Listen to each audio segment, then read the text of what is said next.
And welcome. We're so glad you guys are here today. And part of the interview prep workshop that we are doing, if you have not checked in, please do that. We're going to have a URL dropped in the chat here by Wendy. She's going to drop the URL. You can either check in on the QR code if you have your phone available, or you can check in with the link that Wendy just dropped in the chat. Thanks, Wendy.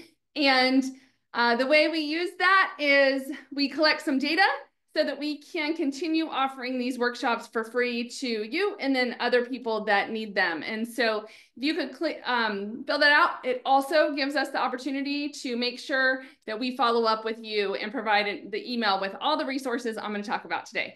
So welcome. My name is Jessica Pierce, and we are going to talk about interviewing today. And while we're getting ready, I would love for you to open the chat. For most of you, it's going to be on the bottom of your computer screen, and you can open your chat and then drop in. You should have your name already listed on your, login, your information with Zoom. But if you could also drop in where you're calling from, and the job or industry that you are targeting. And then also, I would love to hear about a difficult job obstacle you're dealing with right now. And one of the things I will try to do as we work through the day this afternoon, I will try and address them and answer them. And if I don't get to them during the talk, I'll make sure at the end that we have time for Q&A. So welcome. Thank you guys, Michael, Caroline, for dropping in the information. And then the other thing I'm going to be asking you guys to do today is to drop in your LinkedIn URL, because that will allow us to connect off of this call, but also for you all to connect with each other. So again, Jessica Pierce. I am the CEO and founder of Career Connectors. We are a nonprofit organization established 15 years ago in the middle of the Great Recession. And I love getting the opportunity to teach these workshops.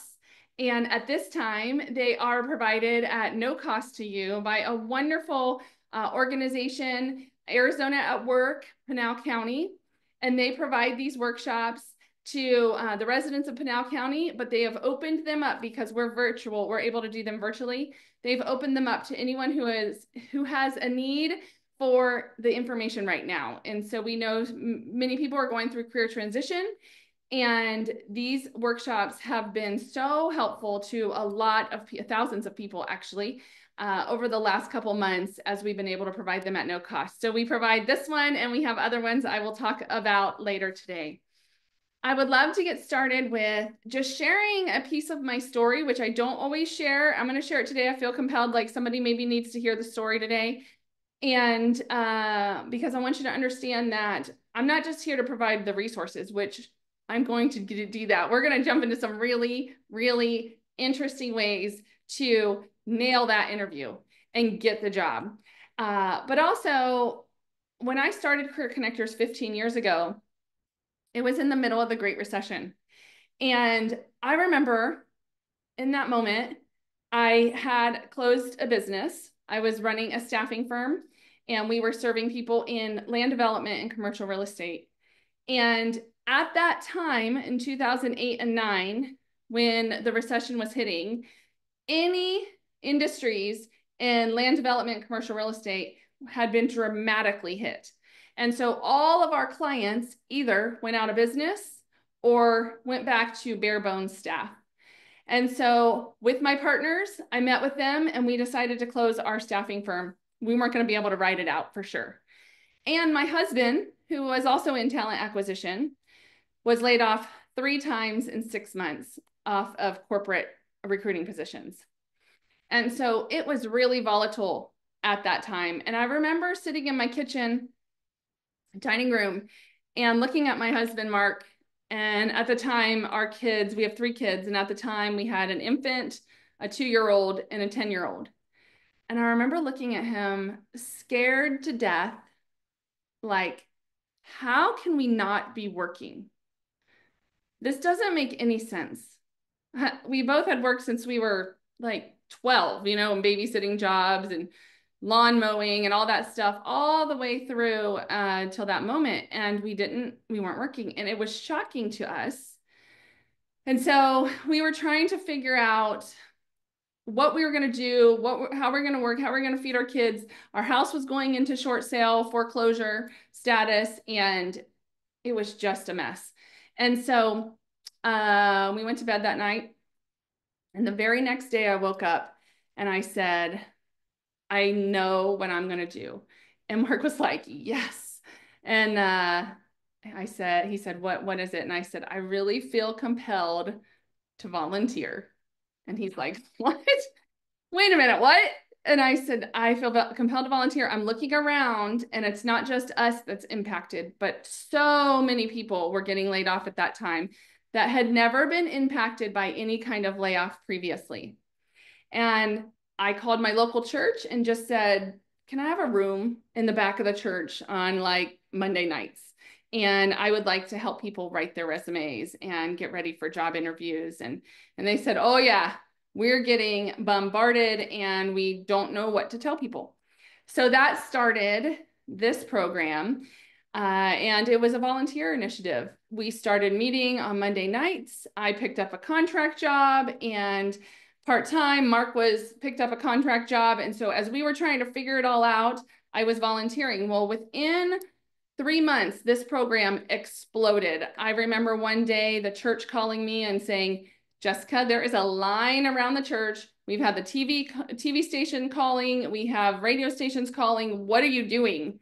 I'm like, I don't know. I'm just providing some resume guidance to people. And so we exploded. And since that time, our organization has been able to to grow outside of Arizona because during COVID, when we went fully virtual, that completely changed our business model. And so now, instead of all in-person events, we have a mix. And we're able to provide services to people nationally. So that program has now served over 75,000 people that are in career transition. But I remember the moment of, what are we going to do? And I will never forget that moment because it felt out of control. I was scared. My husband was scared. All we knew is we wanted to feed our kids and have a safe place to live. And it was a question mark at that time. And now my kids are older. This was 15 years ago. So I have a 16 and 18-year-old daughters. Yes, we're in the crazy of teenage girls. If you have one, you know what I mean. And then our son lives in Charleston and he's a chemical engineer. So we have been through the gamut when it comes to figuring it out. So if you are in that place right now of what the heck, I don't know what to do, I don't know my next step, or the job, people aren't getting back to me, or I'm not landing the interviews, I don't know what is going on, or it's so different than when I looked for a job, or this is my first time looking for a job and I'm scared. If any of those things resonate with you, I hear you. We have different stories, of course, but I want you to know there's hope and there's resources and there are jobs out there. I guarantee you there are jobs out there.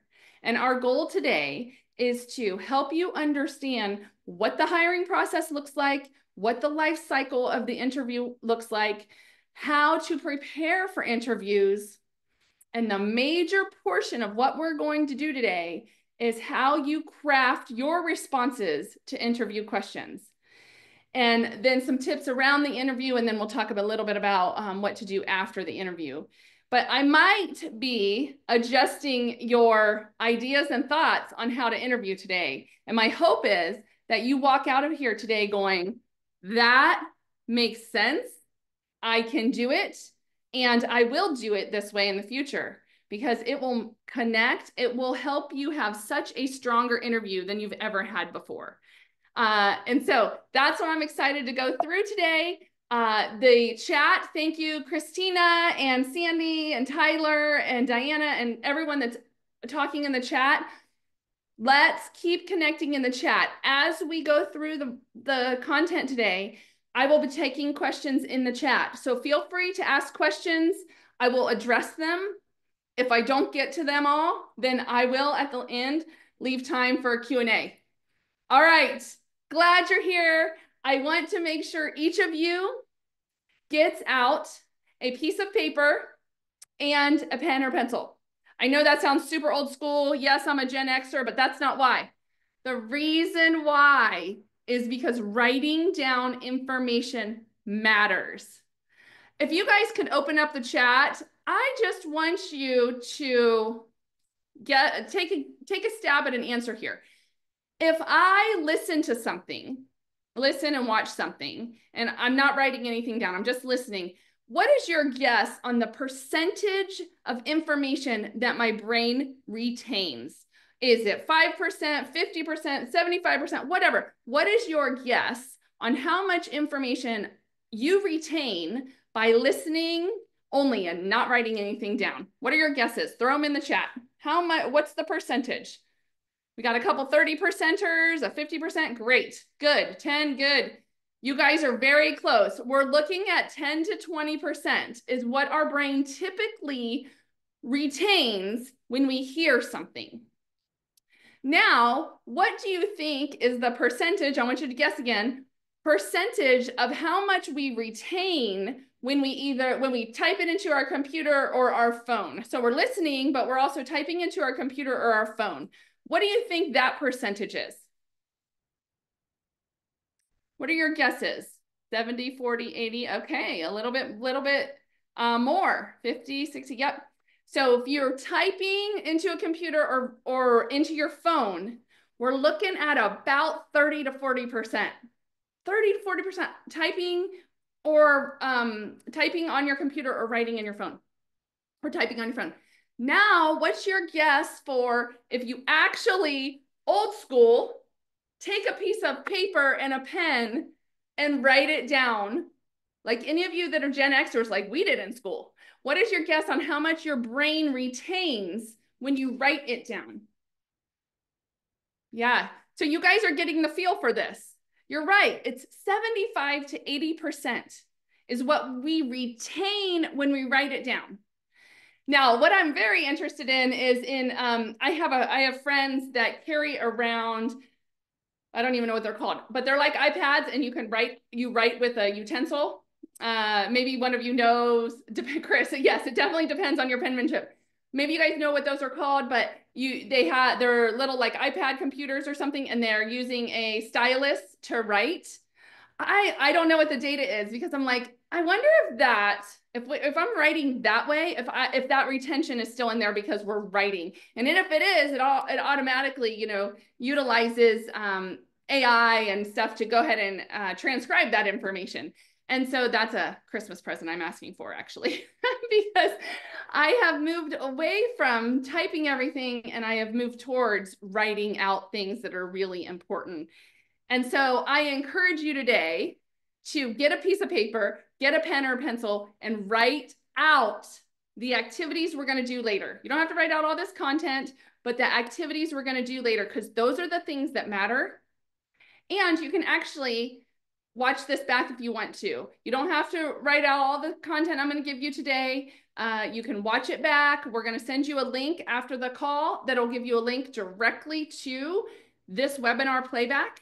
And also, it will give you a list and an attachment with a whole bunch of resources. So the links I talk about today and the resources I discuss, you're going to get a link or an email after the call this afternoon, and it will have all of that written out for you. So, but feel free to screenshot or whatever you would like to do, take any notes you want as well. But there will be some activities with paper and pen that we're going to do. All right, a little bit about the hiring process. I like to start this way. I also start my job search essentials workshop this way. So if you were there on Tuesday, you heard some of this. I'm going to go through it real quick and we're going to get into the meat of the interview part. The hiring process. These are the main things that a company looks at when they're hiring. They're looking at competence. Can you do the job? And that is typically through the resume and job description match. Does your resume say you can do the job based on the job description? And then we're going to talk about character match. Do you as a person, are you a match behaviorally for the company? Do you have similar values? Could you support what the company supports? And then, and the piece that's going to really bring it home today that we're going to focus on is chemistry. It comes down to, do we like you? And essentially, do you like them? But it's that chemistry. Those three components together are what make a culture match and will make a hire happen for you. And so let's talk about when a company is recruiting, there feels like there's a million steps to the process. And there is a lot. There's a lot of steps often to the hiring process. So I know people get frustrated and are like, I sent a resume, I'm a good fit. Why didn't I hear back? Just a story that happened today. I had an interview scheduled with a candidate because I do some of my own staffing stuff through my consulting business. And I work only and specifically with large churches. And so I do ministry work. So I hire for ministry positions. So I was hiring, I think I have about 20 jobs right now I'm working on. But I had a candidate I was doing an interview with today, and he was, I had him on the schedule to interview. Well, and I just booked the interview on Tuesday, so it's Thursday, so 2 days later. This morning, I got a note that the church decided to make some changes on their internal staff and promote somebody from within to that job. So I got to the candidate before our interview and I said, guess what? They offered it internally. But I also know, this is not posted live anywhere, I also know that because of the internal transition, a very similar position will be coming up. So I told that to the candidate. So that's not even on here, like that kind of stuff. And that kind of stuff happens all the time. And so I don't want you to think, hey, I submitted for the job and I never heard back, so I must be, I'm not the good fit. Why, and questioning yourself. It's often not even a you issue, especially if you're, you're getting past the applicant tracking software, you're getting interviews and you're getting close. It's often not a you issue. So I want you to set that aside. But what we can do, we can make it better. We can make it better for you to be matched more often by your resume and get you through and nail the interview by prepping for the interview. So that's what we're going to focus on today.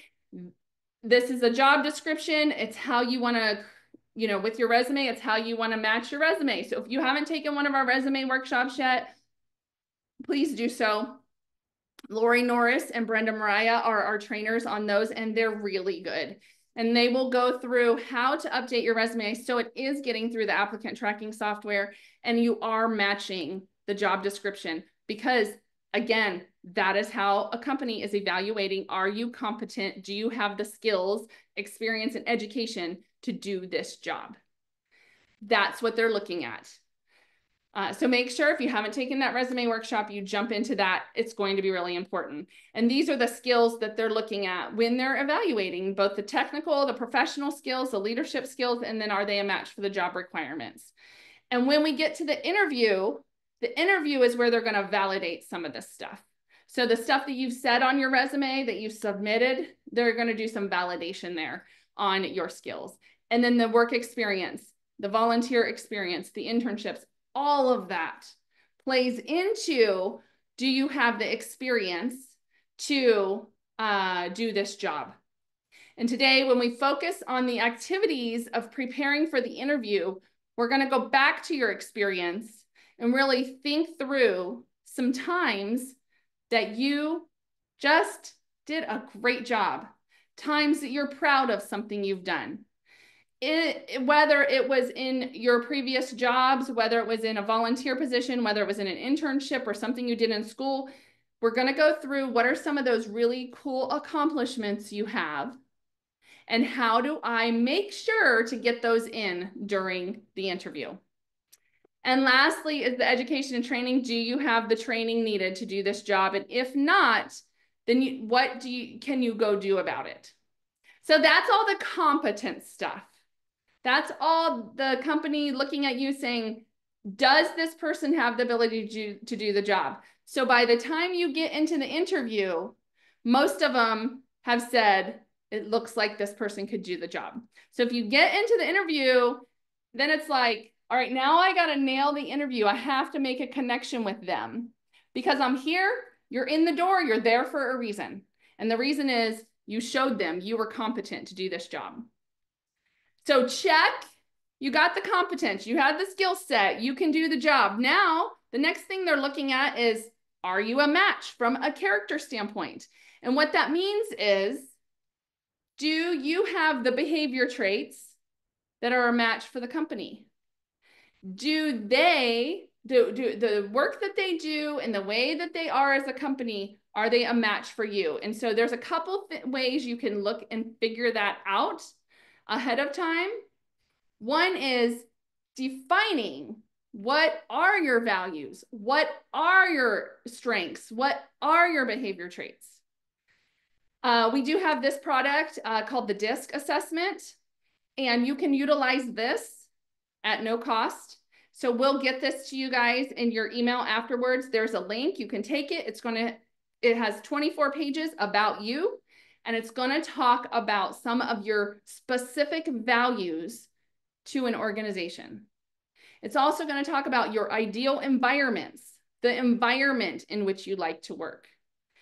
These pages on your assessment are so good for interviews because you can pull the information right from here and you can explain to people that based on assessments, you like to work with results-oriented teams, as an example. You like to work with results-oriented teams, and then you would give an example of a time you did that. So it's really these kind of things are going to help you just understand yourself a little bit more. Have any of you ever taken other assessments? I'd love to hear in the chat. Have you taken maybe a predictive index or a strength finders or Myers-Briggs or DISC before or something else? Because if you have, I encourage you to go get them. Go find them because you want to review those as part of preparing for interviews. So if anyone else has taken anything else, I'd love to hear about it in the chat. And this is just another tool you can use, but one that's going to be helpful to you as you are in your career search and you're looking for your next job and when you're interviewing. These are some of the soft skills, also called professional skills. So frame this in an interview or screenshot this, this window right now. Frame this in an interview. If a company is looking for somebody that, we know these are the top 10 skills. So we know they probably are looking for someone who can communicate well. We're looking for someone who is responsible, who can be flexible, who is can work under pressure and time management. So, teamwork, all these things. So when you're in interviews, you want to be able to show how you do this stuff. You want to show that you have good communication skills. And that means not only, having a good interview and being able to talk to them, but also how you communicate in email, how you communicate before and after the interview. They want to see that you're self-motivated. So when you're going into an interview, are you connecting with the people you're going to be interviewing with? Connecting with them maybe on LinkedIn ahead of time. And if not, definitely after. Some of these things are going to come out in the interview. They're going to probably ask you about a time you worked on a team. And you're going to talk to them about that. And you're going to frame it in the activity we're going to do later. You're going to frame these answers in the responses you're going to build out. So you don't have to worry about it now. We're going to get there. They're going to want to see how you've solved problems, how you've made decisions, how you've negotiated conflicts. So these skills, they are evaluating you in the interview to see if you've done them and if you would be a good fit for their company. Chris, yes, the DISC URL will be shared in an email after the event today. It's also on the Career Connectors website. You can always go there, careerconnectors.org, and under our job seeker resources. It's always listed there for anyone you want to give it out to as well. All right, so that is the character component. So check competence. Now, before and during the interview, they're checking on character. But the main thing we're going to talk about today and why we're here is the chemistry component. So we know that there can be a lot of interviews in the process. We know that there's different times and places. Maybe your first interview is with a recruiter and they're doing the validating your competence and kind of seeing if you would be a good fit for the company. That's usually what a recruiter is doing. Are they competent? Could they do this job based on their experience? And then does it seem like they could be a good fit? That's what they're looking at in that first interview, especially if it's with the recruiter. Now, don't ever say something like to a recruiter, like, oh, I know this is just this interview doesn't really matter, or I'm trying to figure out how to get around the interview so I can talk to a hiring manager. Don't ever say anything like that. And some of you are like, I would never say that. Good. But guess what? There are a lot of people that do. And I can't tell you how many times they've said it to me when I'm in an interview with someone. And I'm like, well, that interview actually is the decision point, the decision maker, if you move forward in the process. So because they have very specific things they're looking for. And if you have those, then you'll move forward. And if you don't, you won't. But that recruiter hires for a whole bunch of jobs. So you want to keep a strong, healthy, good relationship, or at least connection with that recruiter. For example, even me, with my consulting business, I hire for a whole bunch of really large churches in the Phoenix metro area. When someone is rude to me or dismisses me, I know that that's how they're going to act to somebody that they meet. And I would never put that person through. But not only that, because I work with so many churches, they come through for different churches that I'm overseeing the hiring for. And I'm like, I know, because I know how that person treated me or treated another hiring manager. So you always have to think, am I representing myself the best way possible? Don't dismiss anyone in the process. And I'm talking about even walking up to, walking into an office. If you do a face-to-face, walking into an office and meeting a receptionist or somebody else, every single person that you meet is part of the process. So make sure we're remembering that when we're interviewing. And then you kind of go through this interview cycle. You have a whole bunch of different places where you can interview. You could do a hiring manager interview. You can do Zoom interviews. Maybe there's a skills test in there. You can do in-person interviews. Like there's a whole bunch of different kinds of interview options. And we'll talk through some of those today, but I wanted you to see that there's not one standard. Every company is a little bit different when it comes to interviewing. Okay, so the types of interviews. Let's see, I want to make sure. Yes, the types of interviews, first of all. I'd mentioned recruiter interviews and usually what the purpose is on those. You also can do phone. You could do virtual, like webinar style, Zoom, Microsoft Teams, WebEx. There's different kinds of software that can be done. If you're in person, there could be panel interviews. There can be one-on-one interviews, group interviews, and some of them can be really, really overwhelming. And then we also have behavioral interviews or informal interviews. Yes, I want to talk about informal interviews because those are the ones that maybe they ask you for coffee, to go to coffee or a dinner. I always remind people that those are still interviews. Oftentimes when we get, and this is the purpose, this is the reason companies do it, they want to see how you will represent them if you're out and about, especially if you're somebody that's going to travel, you're going to meet customers, you're going to do something maybe outside of the office. They will often do these kind of interviews. And so when you are at a restaurant, you have to remember they're watching you. And so the way you engage with the serving staff, the people that greet you up front, anybody that you come across is part of that interview, even if it's actually not a person involved in the interview. So I always say, make a couple recommendations. If you are eating or drinking something, make sure it's something simple, like not spaghetti and meatballs. So something easy to eat. It's something we might not think about, but like you're going to be doing a lot of the talking. So something simple. And then I typically tell people to avoid alcohol.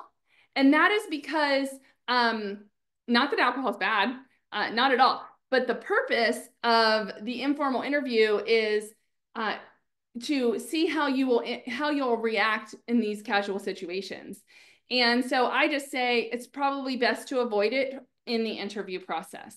So those are 2 tips that I like to just put out there as you guys are thinking about your interviews.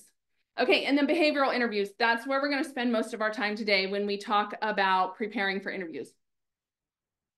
So right now I'm just running through some of the baseline information to get us to a place that says, all right, we're ready to prepare for an interview. So those are the types of interviews. Behavioral interviews are interviews that most companies use because they are legally defensible, which means when a company is interviewing a whole bunch of candidates, they're able to evaluate how you answer questions. They ask the same type of questions, and so they evaluate if you gave them a good answer and a good result. And they can put a rank and a rate to it. So that after they do all the interviews, when they all come together, they have scores they can look at. So those are legally defensible and they're very often used. And they're also used because a company knows that if you've proven you can do something in the past, then they know you can do it in the future. That's why when you answer interview questions, you want to answer with results and things you've done in the past. You don't want to answer with, here's what I think I would do, like theory. Okay. So the behavioral interview questions, that's their goal. That's the goal of them, is to get you to answer with things you've done in the past. And it is where we will spend the majority of our time today. All right, so let's talk about the research side.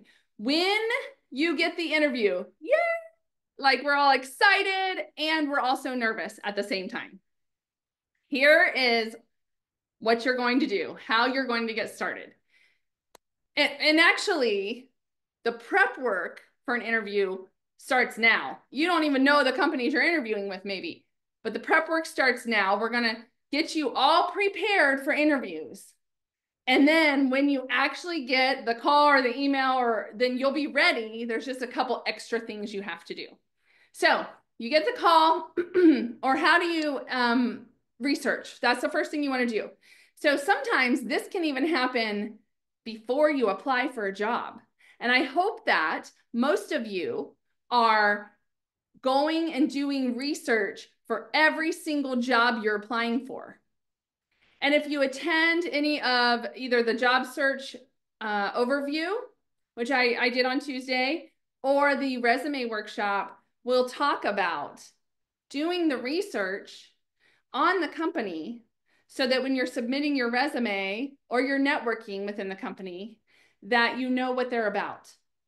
So oftentimes this can be done way ahead and should be done way ahead. But when you get the call, you definitely want to go back through all of your research because you want to walk in to that interview knowing about that company. What do they do? What are their goals and values and mission? Have they been mentioned in the news recently? Knowing what the culture is like, and then for sure, knowing who you're interviewing with. These are the checklist questions. And again, screenshot this if you would like, but before you go into the interview, you want to know this. You want to make sure you're not walking in and saying, okay, now tell me what you guys do again. Because I mean, people do that all the time because you're applying for so many jobs and applying, and then you're like, oh my gosh, this company reached out to me. I have no idea who they are, or what they do, or what job I even applied for. So it happens. So make sure that as you're applying for jobs, I would recommend you keep a copy of the job description and you keep a copy of the resume you use to apply for that job. Because your resume, again, should be updated for every single job you apply for. It doesn't have to do a full revamp. That's not what we're saying, but it needs to be tweaked so that it matches the job description and will give you that keyword match. Okay. So I encourage you to keep the job description and the resume and keep them on a computer on your file so that when you do get the call for the interview, you can pull those two things up, the job description and the resume you applied with. So what do they do? You want to dig in. What do they do? How can you support what they do? Or maybe you know what you would be doing and maybe the product line you'd be supporting or the mission, what do they do? How can you talk about that and know about that going into the interview? The other thing, have they been mentioned in the news recently? So I was at an event on Tuesday night. It was Outstanding Women in Business by the Phoenix Business Journal. And there were 25 winners. And one of my board members had gotten the award, and she works at the University of Phoenix. So if you are interviewing, then and you do a search for, what this company and what they were in the news, if you know who that person is, who you're interviewing with, and you do a search on them and they come up as either just won an award or the company won an award or something, you can talk about that in the interview.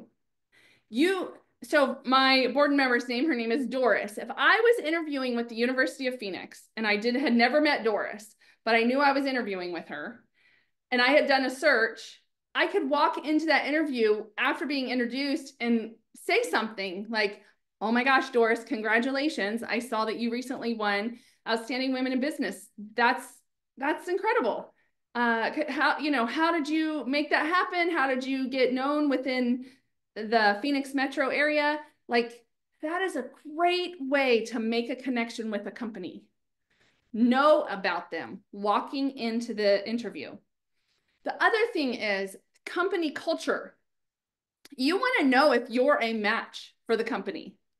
What are employees saying about the company? What's the work environment like? I'm going to show you some tools you can use to find that stuff out. And then again, whoever you're interviewing with, you need to try to figure out ahead of time, if you can, who you're interviewing with.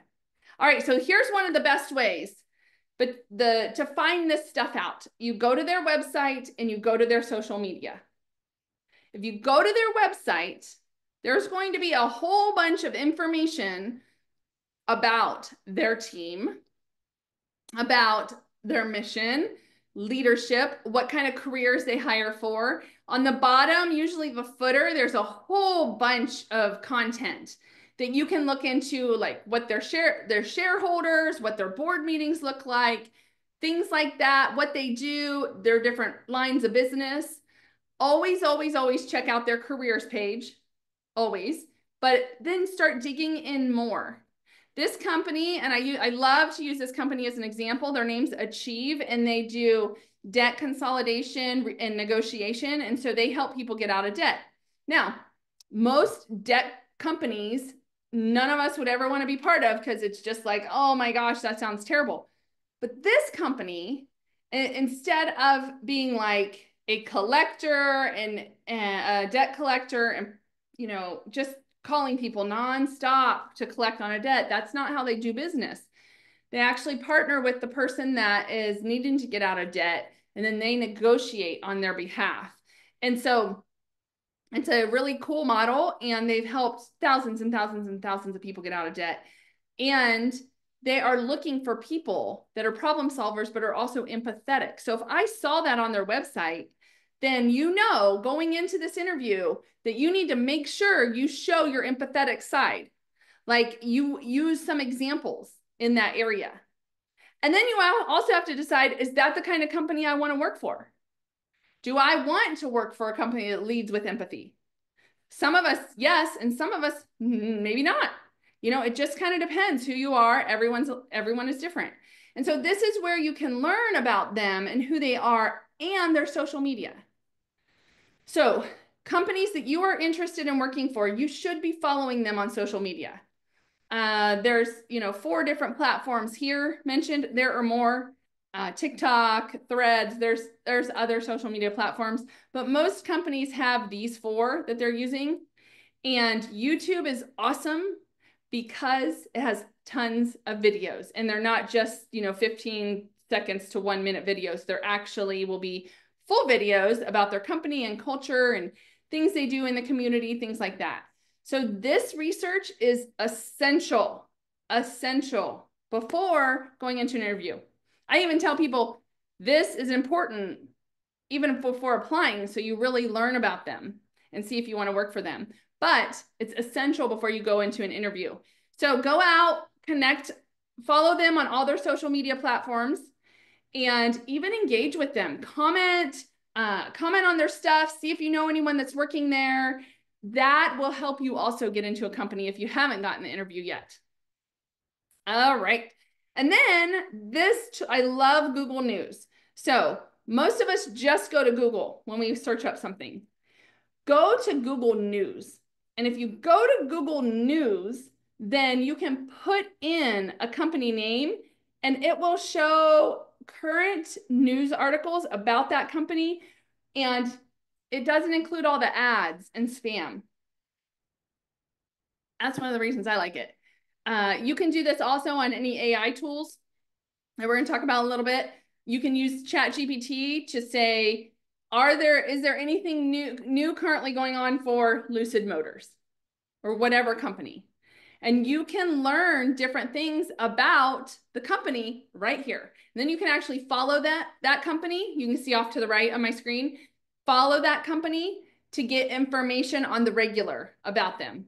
And this is a great tool to use as you're applying for companies. Then you can follow them and you'll get updates.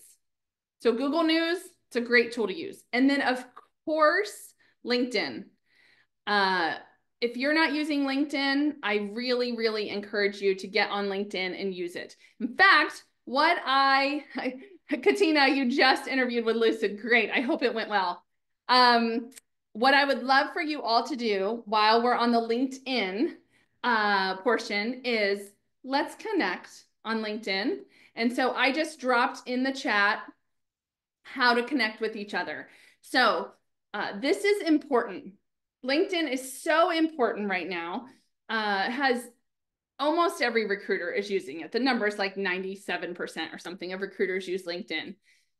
And it's so important because not only does it give you your profile, you can put your profile out there. Nobody can put anything on your profile. So this is your professional face to the world. It doesn't matter if you are graduating high school, you're in college, you're graduating college, you're in a trades industry, you're a professional, you're an executive. It does not matter. Everybody needs to be on LinkedIn that is trying to work or working in some capacity or going to work, which is most of us. So we need to have our professional face on LinkedIn. Companies use LinkedIn, one, to validate that you are who you say you are. So when you apply to a job, the company, if they're considering you, if they see your resume, they will jump out to LinkedIn to see if that's who you are. If you are who you say you are. If I am interviewing somebody and they're not on LinkedIn, I'm like, that's weird. Why wouldn't they be on LinkedIn? It's literally the first thing I do when I look at a resume before I schedule an interview. Same with most recruiters. Like, why aren't they on LinkedIn? That's weird. Are they trying to hide something? Like, seriously, you need to be on LinkedIn from just having your professional face out there. And then outside of that, it will provide lots of opportunities within the portal, within LinkedIn. It'll provide connections. It'll provide job opportunities. It'll provide an opportunity for you to just brand yourself, to talk about the things that are important to you in your career. So I highly encourage it. So thank you, Jasmine, Tyler, Christina, Edward. Please all of you that are on LinkedIn, connect with each other, click on the blue URL and connect with each other. I'm happy to connect with all of you. You want to, on your LinkedIn profile, as you're filling it out, first of all, fill it out fully. There will be steps and it will tell you how to do that. Fill the LinkedIn profile out, but then you want to have a first goal after you do that of getting to 50 connections. 50 connections. 50 connections tells LinkedIn that yes, this is a valid user. They're not a spammer. So you want to be a valid user. There's nothing that'll tell you, yeah, you're a valid user now, nothing like that. But LinkedIn will now, it will basically be your account is validated. We know you're a real person and we know you have legit connections. 50 might sound a lot to some of you, but it's really not. You connect to one person or you put your school in there, you're going to be connected to a whole bunch of people automatically that go to your school. You put some companies in there, you'll be connected to people from your companies that you may know. I'm often surprised when I get on LinkedIn and I connect with somebody and I'm like, oh my gosh, they worked at Intel when I worked at Intel. That's so cool. And so I kind of look at their profile because I was at Intel for 10 years. And so I do connect with people at Intel. And so it's really important, connect. If you can connect to me, I have, I don't know, a lot of followers and connections on LinkedIn, and that connects you. I think my number's around 20 some thousand. My connections, if you're a first connection with me, that connects you essentially to my entire network. And so if I'm connected to a recruiter at Boeing and you want to work at Boeing, guess what? You just got a connection to Boeing that you didn't have before. So if you connect with people on LinkedIn, it's so powerful and it will help you network, build relationships, but also prepare for interviews. Great. Thank you everyone for connecting and dropping your LinkedIn URL. Click on those and connect with each other. The way to do that, if you haven't done it yet, is on your computer in a separate browser, go open LinkedIn, and you're going to want to go to your profile page, which an easy way to get to your profile page is to click on your picture or what should be your picture. Click on your picture, and then that will bring you to your profile page. In the search bar, that URL right there in the search bar, that is your customizable URL. It might not be customized yet, but it can be customized. You copy that, right click, copy, and then you drop it in the chat. That is how you get your URL. There are other ways, like some of them are, Caroline knows how to make it look really nice, and Katina. You see how Mira has her name, Miroslava Mohova. I hope I got that right, Mira. That is a customized URL. So she went in and edited her URL so it had her name, which I do encourage everybody to do. And many of you have done that. So that's a simple process, easy to do. You can do it all within LinkedIn. So that's my pitch, because LinkedIn is essential in the job search. Okay, now here we go. Now that we've done kind of the background and some of the high level content, we're going to get into what you need to do to get prepared and really, really, really land the interview. So not land it, nail the interview. So, because you're already there, you've already gotten the interview. So pull out that piece of paper, because we're going to use it right now. Pull out that piece of paper and pull out that pen. All right, we got it? All right, we got it? Here's what I want you to do before writing anything down. I want you to take a moment and really do this. Take a moment to close your eyes. I know this sounds woo-woo, and I promise it's not. Take a moment to close your eyes. And I want you to think about a time you did something at work or something, a volunteer position you had, or something at school. Think about a time, keep your eyes closed. Think about a time you did something and you were like, I'm really proud of myself for that. Like, I did a really good job. Let that soak in your brain. Think about the scenario around that. How did you get there? How did you solve that problem? How did you get that opportunity? How did you make it happen? Think about like let that story, let that example just cook for a minute in your head. Think through it. How did I get there? What was the problem? How did I solve the problem? How did I achieve the goal? How did I achieve the result? Okay, you got something in there? Okay. These moments in our lives, one of the things we can call them are golden moments.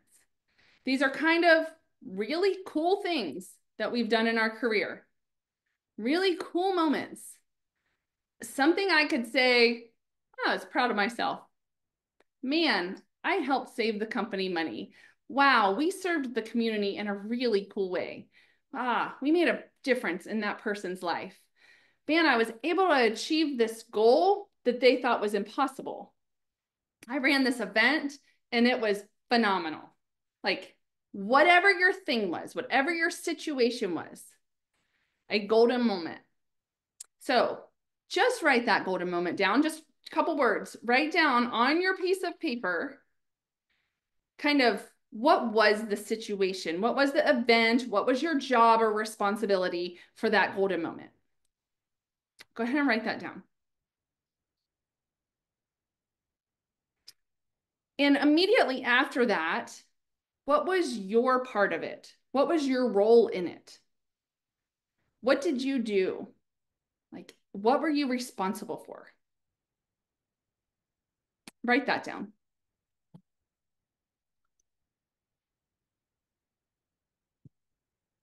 And then this one takes a few more minutes. And then now write down, how did I make it happen? Write it down. What were the steps I took? Let's say you ran an event. What were the steps you took for that event? Did you have to pull together a team? Did you have to manage the logistics? Did you use an Excel spreadsheet or some type of software? Did you have to plan for vendors? Did you do registration? Did you have to manage the print logistics, the collateral? Did you have to reach out and get people to buy tickets? Did you have to follow up? Did you have to negotiate with vendors? Did you have to book the catering? Like, think through the steps, the big chunks. How did you go about it? I'm going to give you just a minute to write that out.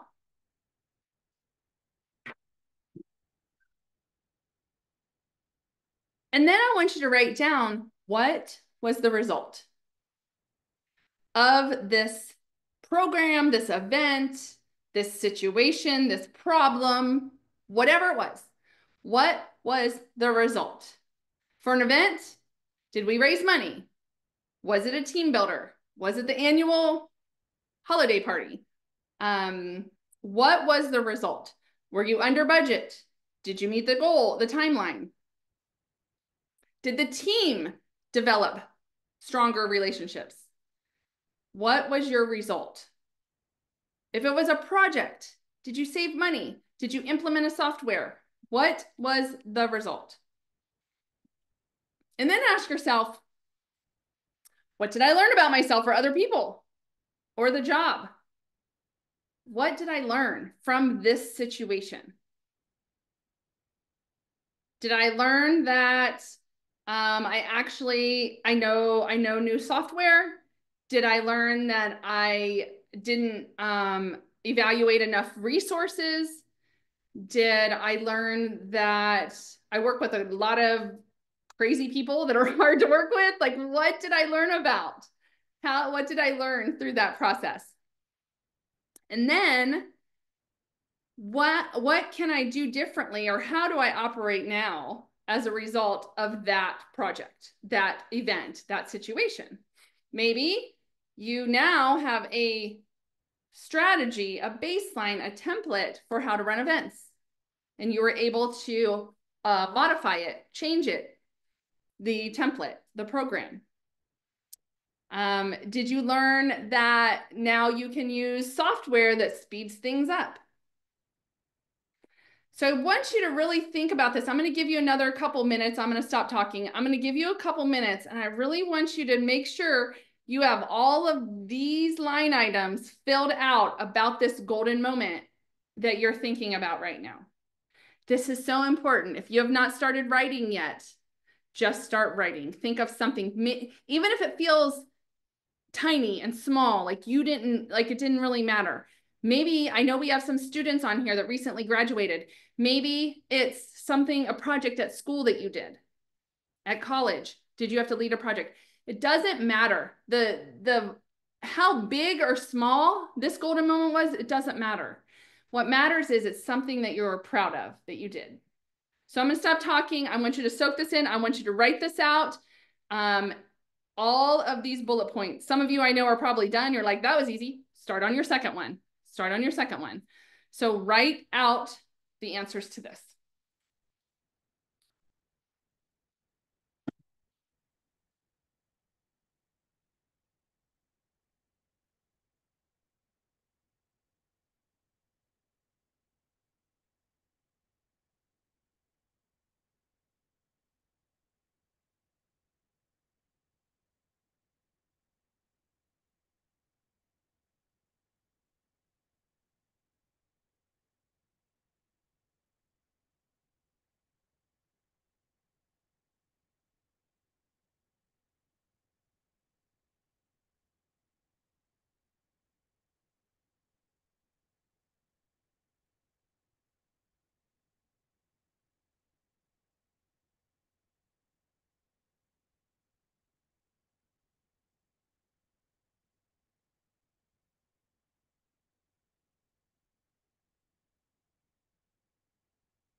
All right, another minute or so to finish up.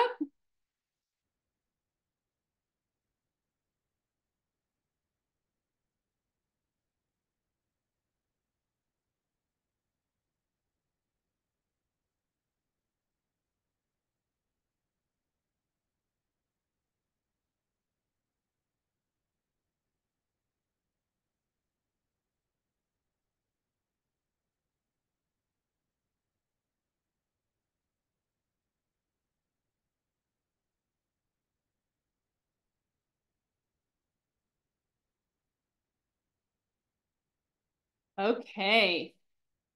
All right, so now you should at least have one golden moment written down. One golden moment written down. And I'm going to talk about another process for developing these. But first, before we do that, I want to explain to you why we're doing this. Some of you know why we're doing this, maybe, but I want to be crystal clear. If you walk into an interview with 10 scenarios, 10 golden moments, 10 moments in your career or in your life that you're super proud of, then when you go to interview and there's a question asked, what they ask a behavioral question, any question really, but specifically the behavioral questions that I talked about earlier. Once they ask a behavioral interview question, you're going to be able to look down at your list of examples, and just about every time, one of those answers, one of those examples can answer that question. You don't even know what the question is yet. So how does that work? Well, as you detailed out this golden moment you're thinking of, so many examples can come, so many answers to so many, so many questions that are asked can fit those examples. So let's use the event I already walked you guys through, or I talked a little bit about. Let's say somebody on here maybe has hosted an event that they were really proud of. And let's say it was an event for a company, and maybe you were doing their annual holiday party. And so everything you had to do, the logistics, the scheduling, pull a team together, maybe collect money, maybe order prizes, negotiate with vendors. There's so much. Print material, get invitations out, registration, all the stuff. If I am asking questions, I could ask things like, hey, can you tell me about a time you had to have a difficult conversation with somebody? And you look over, you look down at your sheet and you see your 10 examples and you see this event and you're like, oh my gosh, I remember that vendor, they were a pain in the butt. And so you can talk about this event that you ran, super successful, and you can talk about that vendor that was very difficult to work with and how you managed that relationship. So you would say something like, I'm going to make this situation up, but you could say something like, so I was running this event. It was our annual holiday party. We had about 200 employees. 10 of them were flying in for the event. They included spouses. We were doing it at on-site at a restaurant, obviously a very big restaurant. And I was having problems with the company that was decorating the venue for us because the way that they sent their quote over, when we got to the site, the POC, I can't think of the word, the information that we agreed on that they would put into, do the decor, it wasn't matching with what their paper and their agreement had said. And so I had on site last minute was having a conversation with them and saying, hey, this doesn't look right. Either the color is wrong or you don't have all the right materials here. And they were like, no, this is what you guys agreed to and paid for. And so I was able to pull up the agreement and show them and show the areas that we needed to fix. And we only had 2 hours before the event started.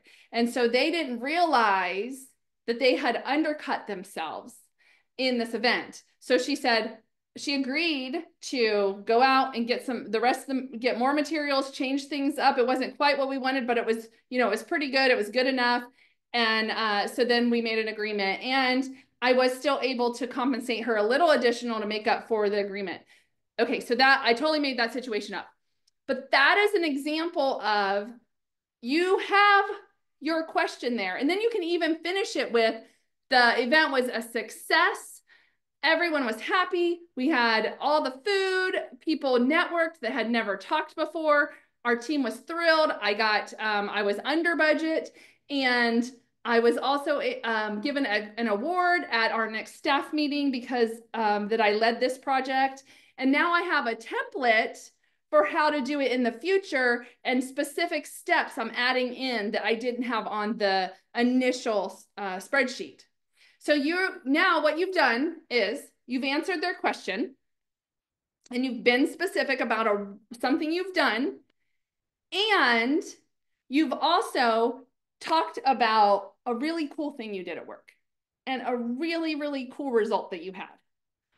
So that company is able to go, okay, this person that we're considering hiring not only can deal with hard people, because that's the question we asked her, but also this is an event coordinator job. And she just gave us an example of a super successful event she did and how she did it. So we know she can do events. We know she can do this event. That's and what she learned about it and how she improves the process. She's done it before. She can do it over here. She's done it at this company. She can do it over at our company. I saw somebody in the comments talking about how they transition from one industry to another. So Christina, she's looking for a role in financial services, and her biggest obstacle is trying to translate her skills outside of insurance and retirement. So that must be the industry you've been in, insurance and retirement. And it seems like, Christina, maybe you're looking to make a shift outside of that industry. And so I'm not sure what your position is, but in financial services, maybe you're a financial analyst or an accountant or something like that. Absolutely. What Christina would do is if she was interviewing, I'm just going to say accountant because I don't know. If you were interviewing for an accounting position and you want to talk about year end, that you're really proud of a process that you made year end accounting even better, if that's maybe your golden moment, then when you're talking to somebody in semiconductor manufacturing or technology or retail, any industry, any other industry, what you can do is you can talk about how you do the year-end accounting in, insurance, how you've done it, what it looks like, what you're proud of, how you've saved money, how you've streamlined. But you're going to talk about it because you did it in insurance, but you're going to talk about the accounting process, and they're going to say, she did it over here. She can do it for us, because it's a very, very specific example of the work you do. So that one in interviews, by the time you get to the interview, you don't even have to worry as much about the language. A lot of the language stuff that has to be done up front on your resume and making sure it's matching the job. But these golden moments are essential. If you work these out, it takes some time, as we can see. It took time for you guys to actually walk through and get the specifics down.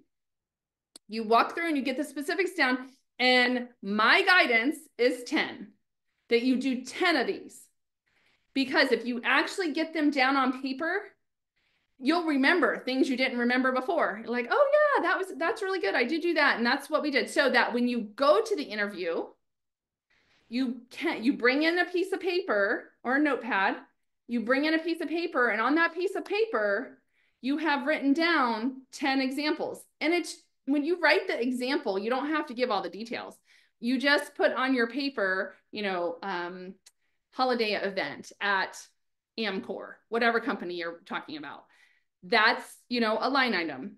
Then you're talking about year-end financials at State Farm. You just put the line item for the, example you just worked through, and that will trigger you to remember, okay, I'm going to use this example in this question. Again, the questions, when they ask them, will likely fit one of your answers. It's really cool how it works. So that is one way to develop these stories. I'm calling them stories. You can call them whatever you want, these answers.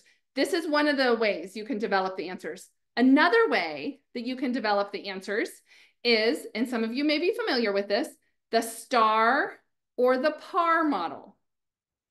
The situation and task, the action and result. PAR is problem, action, result. The S and the T can kind of merge together. They're kind of the same thing. Not exactly, but they're kind of the same area. So we're going to try one more. We're going to try one more, and we're going to walk through this process. So get your paper out again, flip it over, get a new piece of paper, because we're going to do the activity again. And here's the thing. With these virtual events, I cannot tell if you're doing this. I really hope you are, because it will change the way you interview. It will change it. You no longer have to go in memorizing questions and being like, okay, do I have the right answers for these questions I think they're going to ask me? No, you can let that go. All you have to do is walk in prepared with your answers, your stories. You don't even have to memorize them, because once you write them out, you'll be like, oh yeah, that I remember doing that. I was super proud of that, and we did that. And so it's just writing them out one time so that you can, kind of refresh your memory. I know if I'm interviewing, and maybe someday if I interviewed with a semiconductor manufacturing, I would want to pull in examples from Intel, and I was there 15 or so years ago.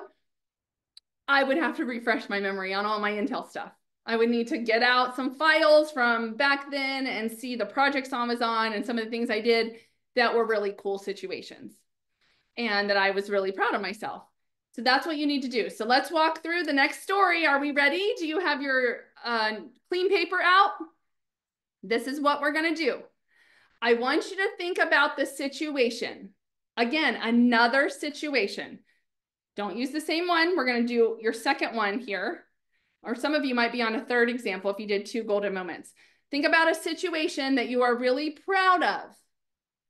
Maybe either you can use the same employer, you can use the employer before that.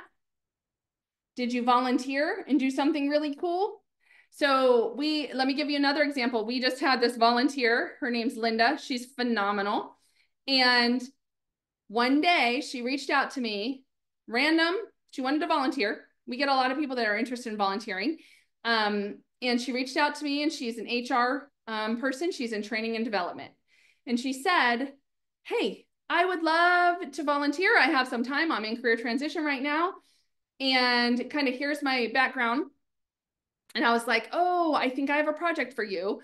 And I said, I'm going to be speaking at SHRM, which is a Society of HR Managers. And I said, would you come and just, network? She was in HR. I wanted her to network. She also took some video of me speaking, was super helpful when I was talking, and took some pictures, that kind of fun stuff. But it helped get her in the room for this HR organization. And I brought her as a guest, so there was no fee. And then as we got to talking, I learned that she did some really cool training development stuff. And we are in the process of launching a career portal for people going through career transition.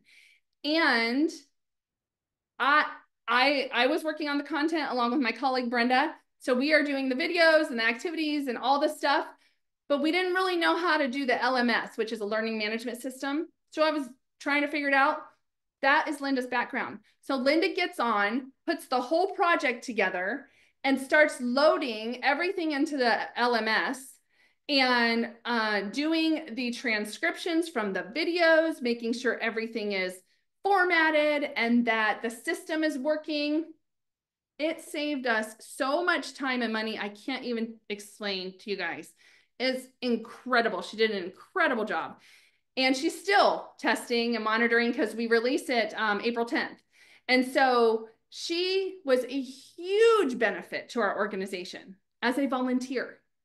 So let's see, 2 weeks ago, I get a phone call from an employer because that employer knew me and they were interviewing Linda. And so Linda had mentioned in the interview that she was interviewing, or she was doing some volunteer work with us. So they call me to do a reference check, and I gloated on her. You guys, I went on and on and on. I'm like, I literally could go on for days.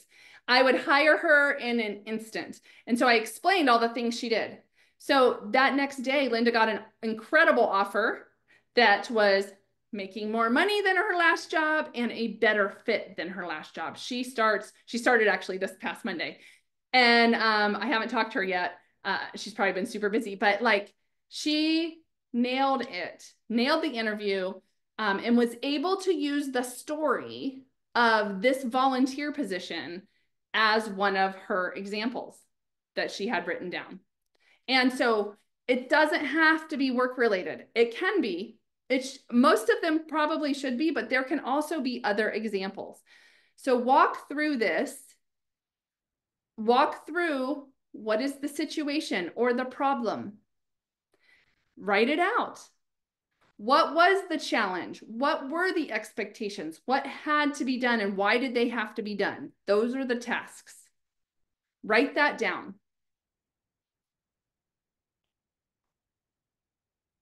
Then write out your action steps you took. What did you do? How did you do it? For example, Linda called a meeting. Well, first she actually put together a project plan on a Google spreadsheet, Google Sheet, shared it with all the people involved, and had put a project plan together, put all of the modules together on a spreadsheet. So, and then had a tracking device to know when the videos were uploaded, when they were done, what content needed to go with it, all that stuff. So she can talk about that project plan and the steps she took, and then the meetings and how she followed up. And she actually kept coming to us going, okay, this is due. Where is this? And she's a volunteer. She was incredible, but she pushed us to hit the deadlines, which we needed. So write out what are all the specific action steps you took and what tools did you use? And then talk about the results.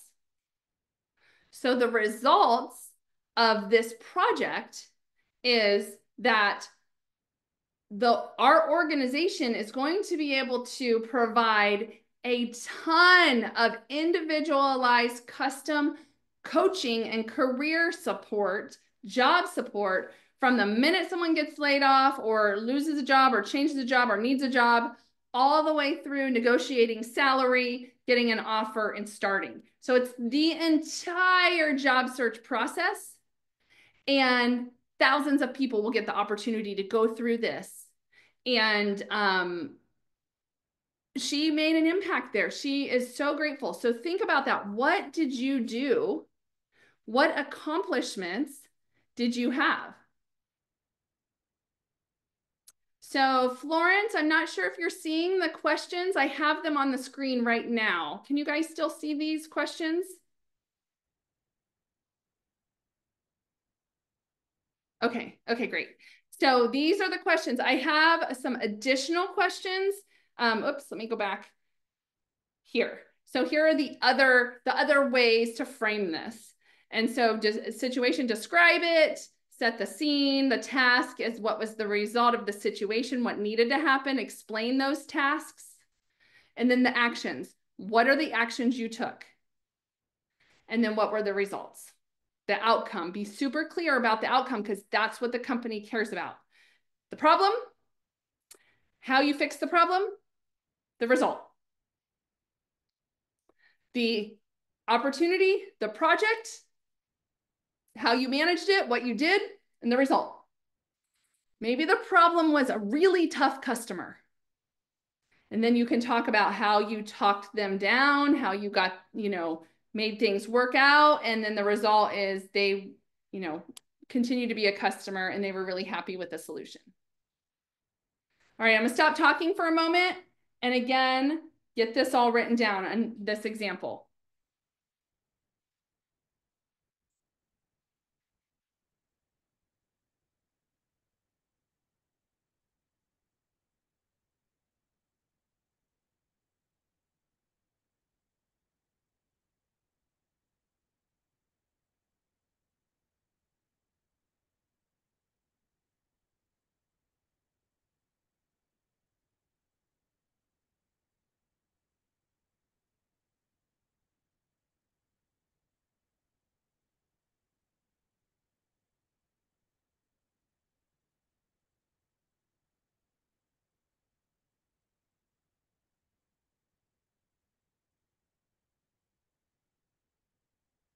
All right, another just last minute to kind of finish up.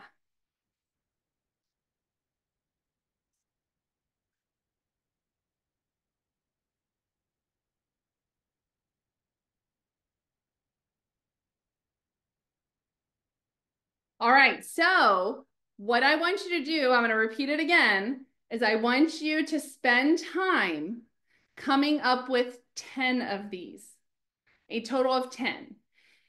I would love to hear in the chat, which process did you prefer, the golden moments or the star model or PAR model? Either one you can talk about. So do you like thinking about this in golden moments, or do you like thinking about this in the kind of process of a star model? What's your preference? I'd love to ask this question and to see where people are and how they best respond. What helped bring out the kind of your best example? Anyone have any thoughts there? The golden moments, Jasmine used the star, Christina star par. Yep. A lot of people are used to that language. Florence liked the golden moments. I like the golden moments. I like that, but the process of the star and the par is fantastic, I think, for people as well. So 10 of those. And so think through those 10. And what I want you to do is get them ready now, not the day you have an interview come through, because you're going to have an interview come through. And when you have an interview come through, you should be focusing on really getting to know that company, spending that time digging in, researching, getting to know them, figuring out who you're interviewing with, connecting with them. and reviewing your stories. Reviewing your stories, not creating your stories. Now, if you're interviewing with an employer and you're like, oh, you know what, or this job is an event manager, but I don't have any examples of events, then you might want to come up with a couple additional stories.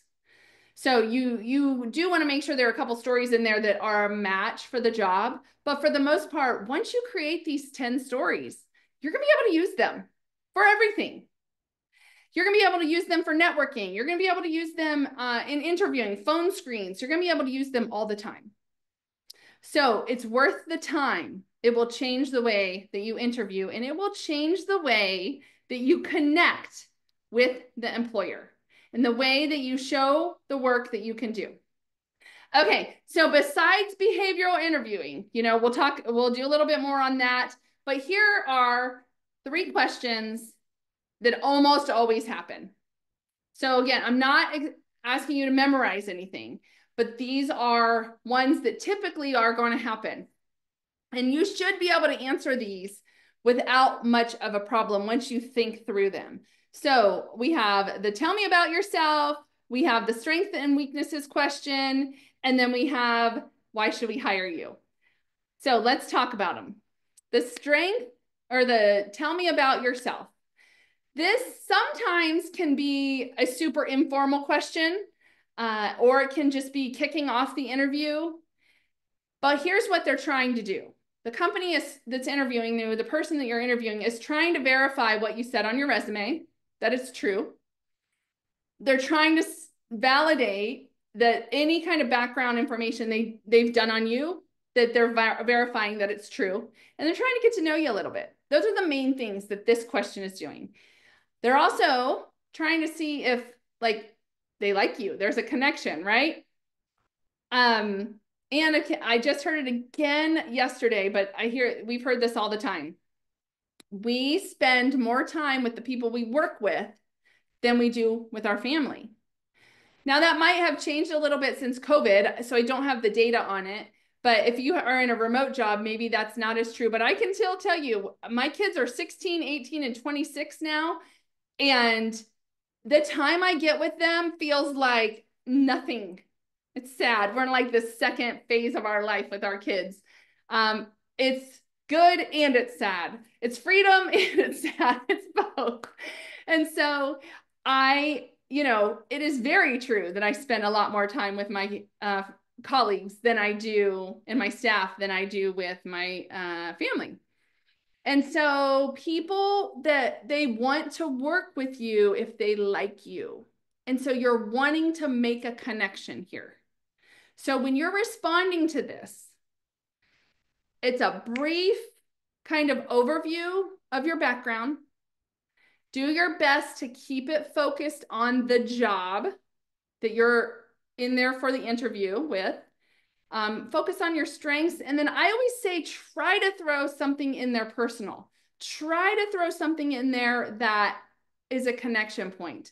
For example, you can talk about, hey, for the last 10 years, this is what I've been doing. I've been at these couple companies overseeing this and this.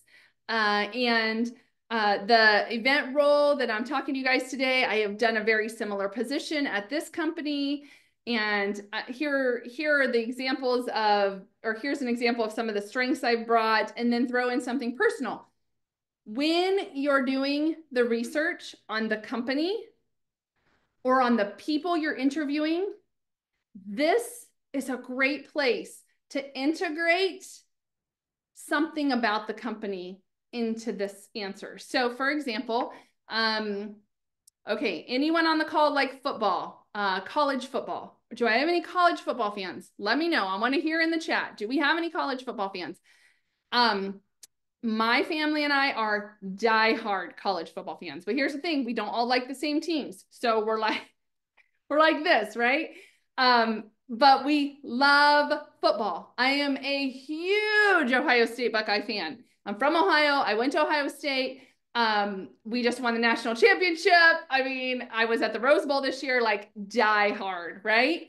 And so if I am interviewing with somebody that is a Big Ten person, like that's the That's the conference that Ohio State is in. Oh, you bet I'm going to say something about that. Oh, you bet. And especially if it's Michigan, our arch rival, that's going to be a conversation. So sports often will connect people. Often.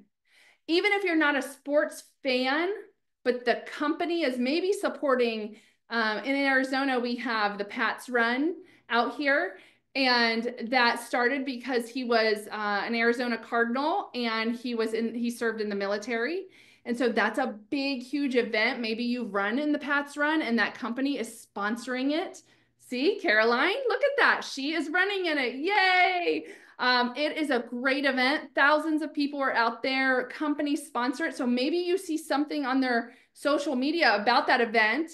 And Caroline, as she's interviewing for this job, she could say, oh my gosh, I saw that you guys sponsor the Pets Run. I run in it every year. It's such a great way for our community to come together and support veterans and support the community and do a give back, whatever. So she has just integrated something personal about herself, also connected them, the people that are interviewing her, to her. And here's the other thing she did, you guys. She also showed the people she's interviewing that she really wants to work there because she did the research and she cares about something they care about. Does that make sense? These things, this question is a great question because you're talking a little bit about your experiences and you're trying to make a connection with the people interviewing you. You make that connection and you are golden. They decide often in the interview in a couple minutes often if you're a fit or not. And it's all about the connection. Here are some other examples of different, tell me about yourself. This one talks about this must be for a design job and how this person has been involved in design for a very long time and pursued it as a career, but it goes all the way back to when they were remodeling houses when this person was in high school and how they got their design degree and how they have a portfolio. So it's kind of telling about all the reasons why they care about design. And then talking about how experiences with the firm that they were part of and why they like the job that they had previously. And so her last line is, I believe my experience and passion for preservation will allow me to be a great asset to your design team. So it's likely that whatever job this person is interviewing for has something to do with preservation work, right? But she was able to integrate that into how she's done it since she was a kid. Now, you don't have to go all the way that far back, but you're trying to make the connection for them. You're trying to help them see, I want this job. This is one I care about. I actually really care about. So different than somebody that comes in, talks about themselves and says, so what do you guys do? Right?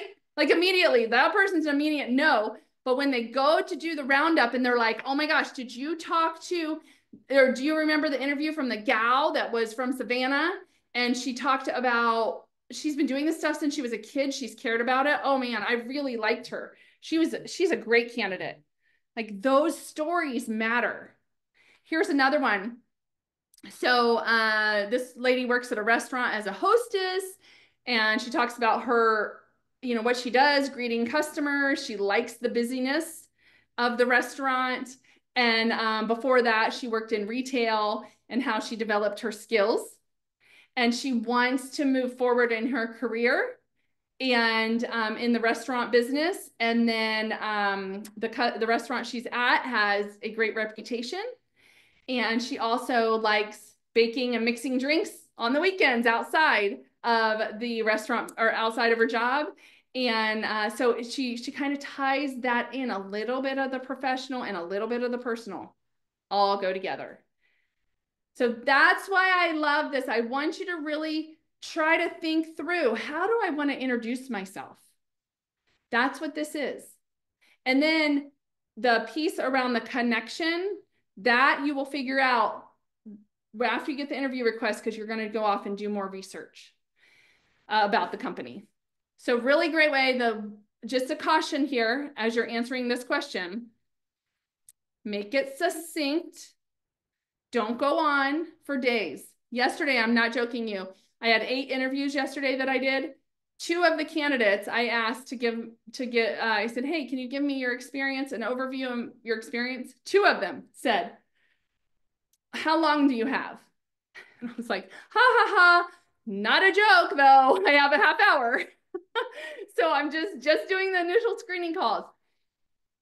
Get it succinct, but make sure there's a connection. And I also had a candidate one time, I asked him, hey, just kind of give me an overview of your experience. Tell me a little bit about yourself. And he went on for 23 minutes and I could not, I kept trying to interrupt him and I couldn't get him to stop talking. And he was a definite no. There's no way a company would put up with somebody like that that's not, can't even take a breath. And so think through being succinct and really trying to get your point across. All right, so that's the tell me about yourself, which happens. It happens almost every interview, so you got to know that one. And this one, the strengths and weaknesses often happen too. And so if you get these down ahead of time and just kind of know how you're going to address them, because we hate addressing strengths and weaknesses, well, especially the weaknesses one.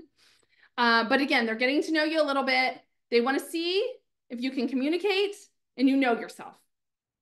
Because the worst thing you can do is say, you know what? I can't think of any weaknesses, or I can't think of any strengths. Either one, terrible answer. You want to give an example. And the weakness one, you want to give an example of how you've overcame it or how you watch out for it. So here are some examples. These are examples of strengths and how you can respond. You don't have to respond like this, but it's a template if you would like to. When you take the DISC assessment, I do encourage you to take it. It will be helpful. That will come up with a list of strengths for you. And so you don't even have to think about it. You probably know, most of us probably know things we're good at, things we're not good at. But if you want actually if you want the assessment to tell you, these are the things you're really skilled at, then you go take the assessment and, really write down and say, yes, I am going to talk about the fact that I am really good at project management and being detailed. Like those are 2 really great strengths I have. And yesterday I was talking with an executive, an HR executive, an operations executive, and we were working on this project together. And she said, I didn't know this about her. I just knew she had built up this semiconductor company and she was a phenomenal HR exec. And so we were working on this project, and what I didn't know is as we're working through this RFP, that RFP stands for request for a proposal. We're working through this RFP. She's like, oh my gosh, I can't tell you how many of these I have written, I have reviewed, I've awarded companies. And I was like, wow, okay. And she goes, do you want me to take the lead on this and kind of get the template? And I'm like, yeah, because a strength I know I don't have is the detail orientation. That is not a strength of mine. So when I do work and think through things, I want to have somebody overseeing, managing the detail.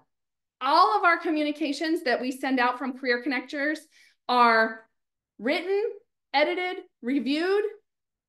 I'm part of the process, but I'm not the one checking the details. I have other people that check all the details to make sure the links are right, to make sure we're giving the right content, because I know that's not my strength. So what are your strengths? Get them written down. You can use the DISC, you can use this list, and then same for the weaknesses. Those are also incorporated into your DISC, and it's not saying weaknesses. I think it says like areas of improvement or something. It kind of gives a ranking system. But when you talk about your weaknesses, talk about how you've overcome that. For example, my friend, her name is Brenda, that I was working with yesterday, as we were going through this RFP that she's working on, she knows how to implement HR systems for small or super large companies. She's so good at all of that kind of stuff. And doing the coaching part. And I'm really good on the more speaking, getting people motivated. If we're going to change a system or a process or a culture, like getting people excited about it, kind of giving the overview, the speaking stuff, the outreach, that part. She's like, I hate that part. So that is not a strength. That's a weakness of hers. Just like my detail orientation is a weakness of mine. But together, we were talking about how we would work through this RFP together. I pick up my strengths, she picks up her strengths, and it works beautifully. And that is how it works. When you have a weakness, we all do have a weakness, how do you get around it? This person didn't like public speaking, so they jumped into Toastmasters. I don't know how many of you have taken Toastmasters, but when I got a job, I was 32, I was about 31 years old working at Intel, and I got a promotion, and I went to day one of that new job, and they told me that I was going to have to speak, train all across the world. And I was like, that's not the job I signed up for. The job I signed up for was to manage a database of instructors. They were going to go teach all around the world. I was just going to manage all the logistics. They're like, oh, no, no, no. You're actually going to go teach all those instructors the content and how to train across the world. And I was like, different job than I thought I was getting. So the very next day, actually, when I left that meeting, I got online and found a Toastmasters and I jumped into it. So because I was like, oh my gosh, I'm scared to death. How am I ever going to speak in front of anybody ever? And so it changed my life. Something that I didn't want to do that now I love to do. But it took time to get there. But I know it was a weakness, so I went to get training. Is there a weakness you have that you need to get training? Or not, we don't have to go get training for all our weaknesses. Some we just are like, hey, that's a weakness and I have to work around it. Fine. But know what it is and how you respond to it, because that is a question you'll get. And the third and final question I want to go through as far as questions you'll get is, why should we hire you? Why should we hire you, or why do you want this job? What they're doing here is they want to hear you explain your value, and if you can communicate it again. And they also want to know what your underlying motivators are. So when people tell me things like, so I hire for churches, right? I've told you guys that on my, my consulting business. I hire for churches. This question is so important. When I ask people, hey, why do you want this job? If they can't tell me how the ministry has changed their life, or how they're different, or why that church and how the values line up, we wouldn't hire them. There would be no reason. And so the company, same thing. If you cannot line up with what is important to them, then they would not want to hire you. So you need to clearly state that, instead of saying something like, well, I really just need a job right now. I really just need to pay the bills. And even that might be true. You need to pay the bills. We all need to pay the bills. But you need to incorporate something else. You need to find something about that company that you enjoy, that you like, that you can support. So they're looking for you. How do you line with us? They want to make sure you're a match for them. Tie in that information that you know about the company. Hey, because you guys support the Pats Run, I saw that. I know that you guys are a veteran friendly company. I actually was born in Okinawa, Japan. I'm an Air Force baby. And so my dad was in the Air Force, and I just I'll do anything I can to support organizations that care about veterans. That's actually true. I was born in Okinawa, and so I can use that. I'm going to use that story in a couple months when I speak at a veterans event about why did I say yes to that engagement? Because I care about veterans. So how can you tie in what are your motivators for working at that company? All right, so then the last type of questions, which we already talked about, the behavioral interview questions. And this is why we prep. This is why we put those 10 stories together. And these are the most often questions you're going to get. And they can be used in a one-on-one format, group formats, team interviews, all kinds of interviews. Write this down. They will hire you based on your past performance because it is an indicator of your future success.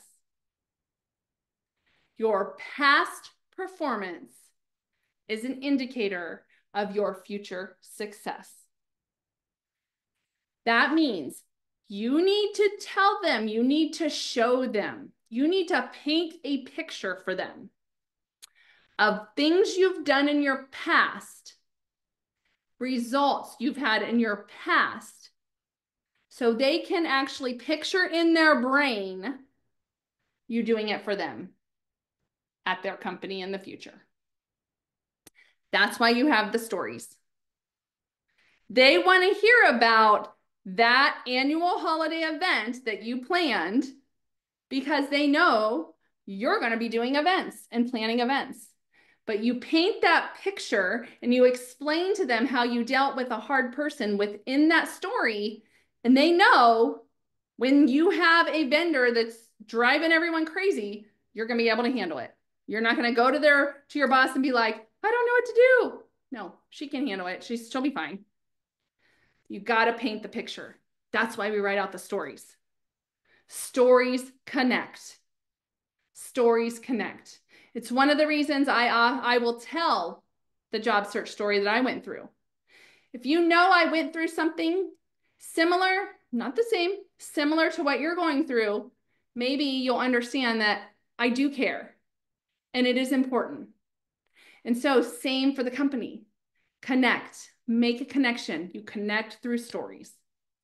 So here are just some examples. I'm not asking you to memorize these. These are just some examples. I wanted to give you more examples of what this actually looks like when I say behavioral interviews are the way things happen. Describe a challenging time when others relied on you to interpret information or a message. You guys, this particular area is one that's really growing. I know it says communication, and that's true. And also, with the rise of AI, artificial intelligence, companies are really looking for people that can understand information and interpret it. So if you're not on AI tools yet, I encourage you to do so. They're free. My favorite is ChatGPT. Actually, I don't know if it's my favorite anymore. I really like Microsoft Copilot. I'm getting better at that one. But ChatGPT is a free tool. You can pay to upgrade. I think it's $20 a month. But it's similar. AI is similar, not the same, but similar to like how a Google browser works. You just go in, you ask it a question, and it gives you information. It's incredible what these things can do. But what companies are looking for are people that can put in questions, put in prompts, put in information, and that the answers that come back out, they're looking for people that can understand the information that came out and interpret it to see if it's correct or if it needs modified. AI is changing the way we do business. All businesses, not just one. Every business will be affected. Mark my words, that is not even an opinion. It is already happening. So I encourage you to at least get familiar with it if you're not. So here are just some questions you can do. And if you look through these questions, you can probably go, okay, yeah, I could use that example for this one or for this one. That's why you have 10, because you're probably not going to answer more than like 5 or 6 or 7 questions in an interview. So that's what the stories are for. That's what they're there for. So for example, again, this part's just a review of what you already did. You created the stories. So when there is a question asked, what you want to do, work. Okay, sorry, that's my daughter. What you want to do is when they ask you the question, start your story by painting a picture of what was going on. The situation, who was involved, why did it happen? Like paint the picture. And then go into explaining your role, your task. Why, what are the things your role in this project or this problem? And then lay out kind of the things that you did in the action steps. What are the steps you took to resolve the issue? Was it a customer issue, a phone call, a customer issue? Talk about the steps you took, that you went into the system and you looked up their account and you saw that they had called 3 times before and they didn't get a solution. So you really wanted to be sure that you fixed it this time. So you got stuck at a certain approval layer. So you had to go to your boss. So you explained that to them. You went and got her, brought her back. You were able to get it approved. And so you walk through the process. And then don't forget this part. This is the part people forget. What was the actual result? So with this customer, they were happy. They continued their monthly agreement, and they continue to use our products. And so I learned that this is when I am explaining people and being super communicative, that people are more understanding. So close it with your result and what you learned. So this looks like, oh my gosh, this is a lot of stuff. It's just your story. It's just your story, and it shouldn't take more than a couple minutes to paint this story and to explain it from the front end to all the way to the result and what you learned. Because once you run through your stories and you detail them out and you just look through them and you're like, oh yeah, and you practice them, they're not very long. You can do a story in a couple minutes, and you can give such a great answer. Imagine giving 7 really great answers in an interview instead of like, oh, I don't know, I can't really think of anything. Oh yeah, I did have this one time when I had a customer mad at me and I kind of talked to them and they were fine. We worked it out. Like, that is such a lame answer, and it doesn't connect. It does not do anything to validate what you're saying. But if you give the exact scenario and what you did and how the steps you took, you give that information, and you can change the names if you want. You don't have to give the company name if you feel there, because some people do have some confidential stuff they can't share, and that's fine. Don't give the confidential information, but you can still talk about the process and what you did. And when you start to use names, it actually makes it real. And so you can change names. You can change a company name if you want, or you can say, this is a confidential situation, so I can't give all the information, but here's what happened. Yes, do that. Walk through it. It will connect. Stories connect. If you don't believe that, you got to go out and read some leadership books, because stories are what connect people. Use stories. All right. Okay, we're going to go past that. Let's talk about, so we've talked about how you're going to answer the questions. Talked about research you're going to do ahead of time. Let's talk about the interview itself. Some tips on what to do and what to bring. First of all, you want to dress to impress. And what I mean by that is maybe not what you're thinking. A lot of people are like, does she mean a suit and tie or a tux? No. What I mean is, you want to dress in a way that doesn't look like you can't culturally fit there because you're too fancy, but that you respect them and you have pulled yourself together. So let's think about kind of taking a look at what kind of jobs some of you are looking for. Let's say I have some people that are factory, semiconductor. And we know if you're in a semiconductor, everyone's wearing jeans, probably for the most part. And so what you should wear to the interview, not jeans, but I would go one step above. So if you're thinking they wear jeans to work, I can wear jeans to the interview. Yeah, you could. But one step above would be maybe khakis and a nice shirt, a polo, right? It's one step above. If you're going into a professional situation where they wear like business casual, which is like, nice pants and a shirt, maybe if you're a girl, you wear a dress. Maybe if you're a guy, you do wear not a fit formal jacket, just a nice coat over a white shirt or something. But just like one step above, we just want to be a little bit, just a little bit nicer. And that's important. You want to show that you can fit there, that you're a match, that you're not trying to dress in fancy suits every day, okay? You want to make that connection again. And some things you want to bring. You want to bring copies of the resume you used to apply for the job. So remember, take me back 2 hours ago when I was starting off and I was like, when you are applying for jobs, you want to save the job description and you want to save the resume you applied for the job.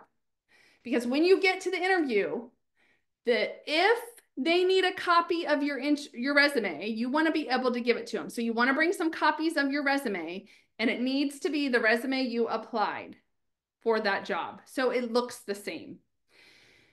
And you want to keep a copy of your resume just to help jog your memory. Or if they point something out on your resume, you want to have it right there for you. If you did draft a cover letter and send it, bring copies of that as well. So you remember what it said if they have questions about it. References. This would be a good time to make sure you have references ready to go. They may not ask for them yet, but they might. And if they ask for them and you can give them to them right there, that's winning. Because maybe they're going to walk out of there and call those references. I'm going to talk about references in just a minute, who you should get as references. If you have any interview notes that you want to bring, things you learned about the company, things that you want to make sure you mentioned, questions you want to ask, you can bring a pad of paper and a pen to an interview. And make sure you bring the 10 stories.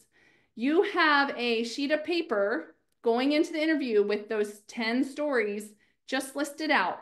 Just the header listed out so you'll remember.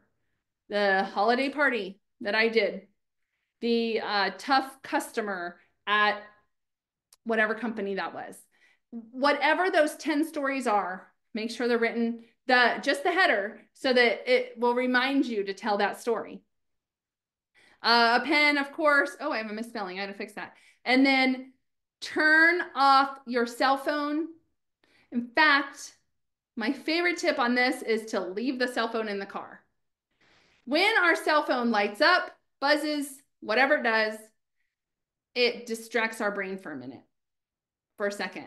Don't get distracted. Now, if you have kids and you're the one responsible for your kids, and if the babysitter calls, you have to take that call, okay, tell them that when you walk in and say, hey, I'm just gonna have my phone here because I'm waiting on an urgent doctor from my daughter, whatever. You can have it out then, of course, but you would want to let them know why it's out. Don't let it distract you. You can go an hour without your phone. And then during the interview, these first impressions matter. They really do, you guys. So I said, sometimes it's 5 minutes for them to decide if they like you and want to hire you. So this first impression, it really does matter. It does matter, and it does matter, how you smile, how you engage, how you look them in the eyes, that all matters. Arrive a couple minutes early, but not too early. You don't want them to feel uncomfortable and pressured. Do engage with everybody. Whoever you run into, whoever is in the room, whoever greets you, engage with everybody. And then you're going to want to answer your questions with facts. based on experience. Again, it really matters. They want to see what you've done in the past so they can see a future success with you.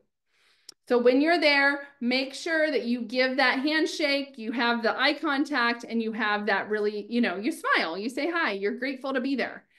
And then the mirror initial response. This one, I love this one because I've talked a lot today about connecting. People want to work with people they know and people they like. People want to work with people they know and people they like. This right here is one of the first ways that you can start to make that connection. What I mean is when they greet you, hey, come on in, take a seat, and maybe they start asking questions like, how was your drive over? Man, it's so great. The weather's so great today. Like that small talk. If they do that, if they have small talk with you, then have that small talk. I know you might be nervous and not sure what to say, but you can at least respond to what they're saying and engage. That's what I'm talking about, that small talk, that initial conversation. But if they jump into the interview right away and they're like, hey, come on in, sit down. We're talking to you about this event manager job. You're going to be supporting this group and this group. So let's get started. And why don't you just tell me a little bit about yourself and, kind of your work experience. If they do that, that means they're ready to go. They're ready to interview you. They don't want a whole bunch of small talk. They don't want you going on for a long time. They want you to answer their questions and engage with them that way. When I'm booking interviews, like I told you yesterday, I had 8 interviews. I am booking them back to back to back to back to back. And if somebody starts to go off and just take a really long time to get to the point, it's really hard to get through all the interviews I need to get through. And so same thing.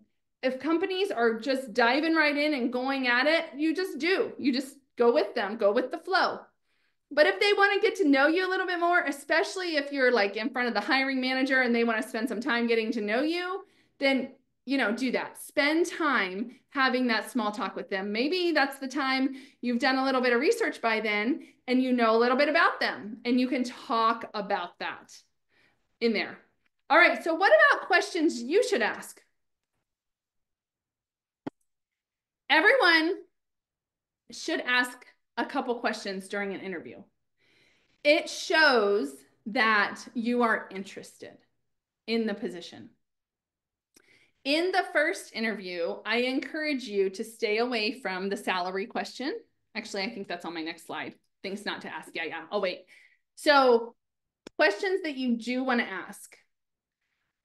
These are just some examples. But what I would prefer that you ask are questions about things you've researched about the company. For example, I'm going to go back to the Pats run and Caroline. Caroline's running in the Pats run. And if she would be interviewing with a company that is a sponsor of the Pats run, I would love for Caroline to ask about it. Hey, I saw, I run in the Pats run every year.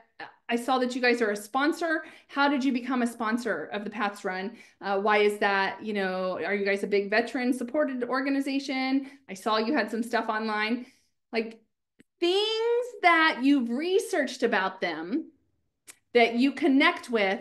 Ask about those things. Ask about, hey, you guys have had some really great financial quarters in a row. And I would love to hear more about your growth and where you're headed, because when I was reading it, it looks like you guys have a pretty strong growth plan ahead of moving forward. Or I heard you're moving into a new territory, a new country, a new state. My son is a chemical engineer and he does supply chain kind of processes for the different factories. And so he was interviewing for promotion and I was like, Tanner, you need to ask them about where they're going. Like you've heard some things, but you don't know for sure like where the growth plan is going because your position is going to be important to their growth plan. So he did. He asked that in the interview. So ask those questions that are pertinent to what the company is going through. Because again, it shows that you've been doing the research and you really want this job. You really want this job. You've been doing the research and it gives a connection. It builds that connection with them. And then if you're just not sure, these are good questions that you can ask as a backup. But again, anything you can do to ask questions about the company is where I would plan to do that. But you know, things like why is the job available? Is this a new position or maybe one that is a replacement position? What does your training look like? Do you guys have established training or is it you know, would I be creating the training as we go? Those kind of things. Those are good questions too. Things not to ask, especially in the first interview. I wouldn't ask anything around salary and benefits. Companies want you to want to work there. I am loving the fact that many states now require companies require companies to list their salary on their job descriptions. I love that. And I can't wait until it happens at every state across the US. It is not every state right now, but many states require it. And it helps get us past this piece because so many people struggle with this piece, companies also. So I would not ask this question on the front end. Maybe when you're a couple interviews in and you've built the rapport, then you're like, okay, I just want to make sure, or I just want to find out a little bit more about salary and benefits to make sure this is a good match. I don't want to, you know, waste your guys' time. And so do you know what the range is on this position? You can do it then. Just wait a little bit. The other thing you can do is go research. You should have done a ton of research on this so you can kind of get an idea of where you need to be and where the company typically pays. Salary.com, Glassdoor, those are a couple websites you can use to do some of that research. Anything that's like high pressure, negative, anything in that realm, keep out of the interviews. You can go find that information out from other people, from, you know, research online. I wouldn't ask that right now, especially as you're building rapport. Now you can ask after you've built rapport, as you're getting towards the end, as you can tell, hey, they're like, I think I'm their candidate. Say, hey, I did see you guys had a layoff recently. Can you tell me a little bit about that? Are you like backfilling or did you restructure? Like totally appropriate, but not right away. Build the rapport, focus on the relationship. All right, so those are questions not to ask. And lastly are be excited about the job.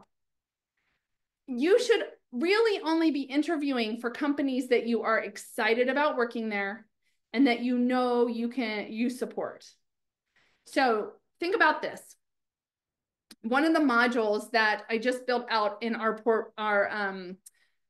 online career portal that's coming is I built out a module that has you walk through your values, your priorities, the things that are essential to you in your life phase right now. And so when you're building that out, when you're thinking about what kind of employer do I want to work with? For many years, I could not travel a ton. So I was traveling at Intel like a lot, a couple times a month, all over the world. And I loved it, loved it, loved it. But when I got pregnant with my second baby, I was like, oh, can't do that anymore. And then I have, you know, 18 years now of raising littles. And so my youngest now, well, it's been 26 years of raising kids, but my youngest now is 16. So 26 years of raising kids. My youngest is 16. She can drive. I don't need to be home all the time. I have a lot more flexibility to travel. So where are you in your life? Are you flexible with your schedule? Are you looking to only to work, you know, truly 40 hours and like be home before and after work? I have a friend that's a retiring police officer, and he will hit his 20 years in June. And so he's going to be like on his second career. And I asked him what he wanted to do. And he said, he's on the corporate, like the training side of law enforcement now. He was a DPS officer for 10 years, and now he's on the training side of it. But he is constantly answering emails. He's working all the time. And he said, I want to do something that matters, that's important, but also I don't want to work after like 4 or 5 o'clock anymore. I'm done with that life. And so he is prioritizing ahead of time what's important. So when you're going into an interview, you are only going to be interviewing with companies that are a match with what you want to do, so that when you get to this place, when you get to the interview, you're like, this is exactly the job I want. And you're authentically enthusiastic for being there. You've done the research, you know. So when you are going in, you're going to be enthusiastic. You're going to show that you are happy to be there. You're confident that you can do the job because you know, you've read the job description and you have your stories. So you can show them that you can do the job. And lastly, you guys, if you're nervous, which most of us do get nervous, just take a minute before you go in to breathe and relax. Here is the thing. If you haven't listened to anything I've said this whole time, I want you to listen to this. You know you better than anyone else. So when you go into that interview, you've done the prep work, you've done the research, and you know you better than anyone. So even if you mess up on your story and you don't get the exact information right, nobody will know. No one will know. You don't need to lie. We don't want to lie. I'm not saying lie. But like nobody will know if you say 200 and it was actually 182 people. You'll be like, oh my gosh, I can't remember that number. And you just blurt a number out. Nobody will know. And you don't need to tell them. Nobody will know. You know you better than anyone. So take a breath and go into that interview. So when you follow up, and I do encourage you to follow up, most people don't. So it's another way to make it be a differentiator. You want to have a follow-up approach. You want to have another touch point and do it within 24 hours.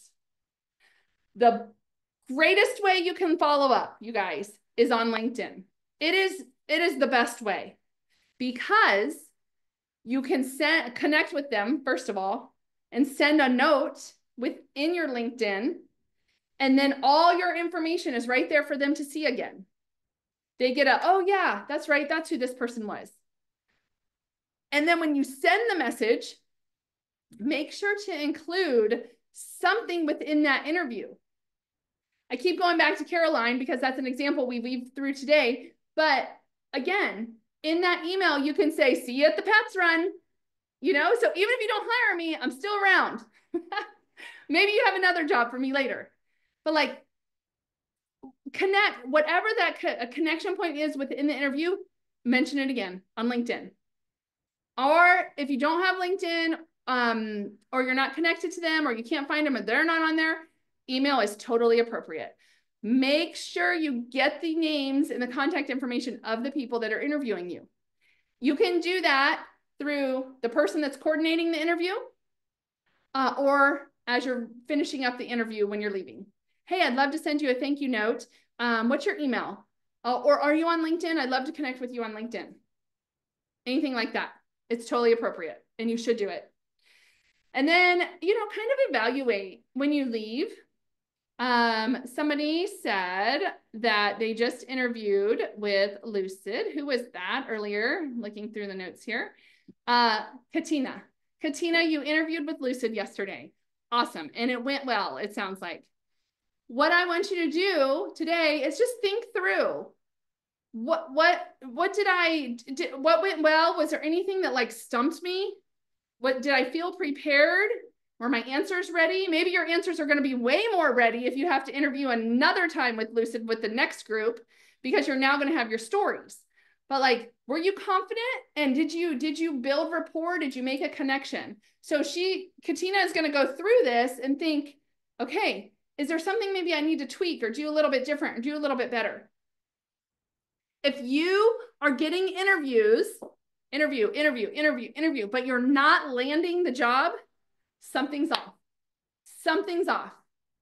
You're not making the connection somehow. You're either not making the connection or your answers are not showing your results. So you have to think through, why am I getting interviews, but I'm not converting those to jobs?